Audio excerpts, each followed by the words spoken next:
Ustaz, wanita apakah lebih baik sholat di tarawih di rumah atau di masjid?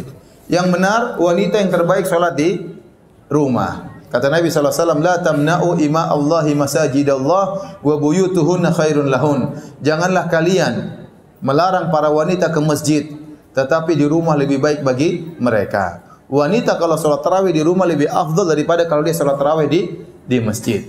Seluruh keutamaan yang diperoleh laki-laki kalau ke masjid diperoleh juga oleh wanita tatkala di rumah. Contoh, lelaki kalau ingin dapat pahala 27 kali lipat, 27 derajat, dia harus ke masjid. Itu laki-laki.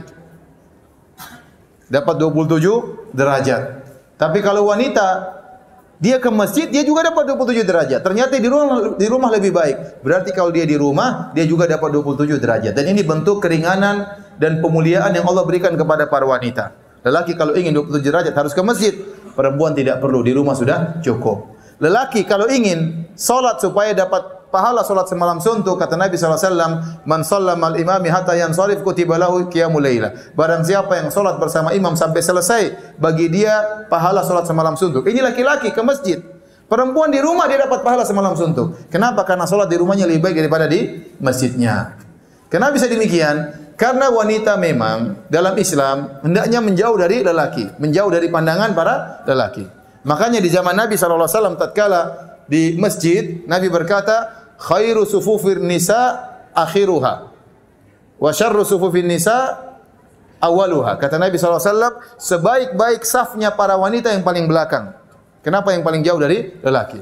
Dan seburuk-buruk saf wanita dalam salat adalah yang paling depan, ya.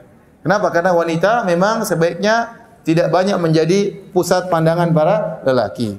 Oleh karenanya para ulama mengatakan bisa jadi wanita ingin sholat di masjid. Karena kalau dia sholat di rumah mungkin dia malas-malasan, hafalan Qur'annya tidak ada, ya. Hafalan cuma 3 kul, ya. Sekarang sudah 4 kul, ya. Qul huwallahu ahad, qul a'udzu birabbil falaq, qul a'udzu birabbin nas, plus qul ya ayyuhal kafirun. Ya. Setelah itu enggak ada lagi kul yang lain, enggak hafal, udah bosan Ustaz. Saya kasih saran, kalau seorang wanita tidak punya hafalan banyak, dia boleh sholat malam sambil baca Quran, nggak ada masalah. Sambil pegang mushaf, nggak ada masalah. Ini diperbolehkan oleh para ulama. Ustaz, tetap saja saya jadi malas, ngantuk aja kalau sholat di rumah. Ya udah ke masjid, nggak apa-apa. Nggak apa-apa. Meskipun di rumah lebih baik, tapi wanita dibolehkan sholat di masjid. Dengan syarat, tidak boleh berhias tatkala ke masjid. Tidak boleh pakai parfum tatkala ke masjid. Harus seadanya yang wajar-wajar saja. Tidak boleh. Ya. Sampai sebagian ulama mengatakan wanita yang terkenal cantik tidak boleh ke masjid. Ya. Kenapa? Karena bisa mengganggu jamaah. Ya. Imamnya terganggu, berdebar-debar tatkala lewat wanita tersebut. Ya. Jamaah juga bisa terganggu. Jadi wanita yang terkenal cantik, masyhur ini cantik sudah jangan ke masjid. Kalau dia ke masjid dia berusaha pakai cadar supaya tidak dilihat oleh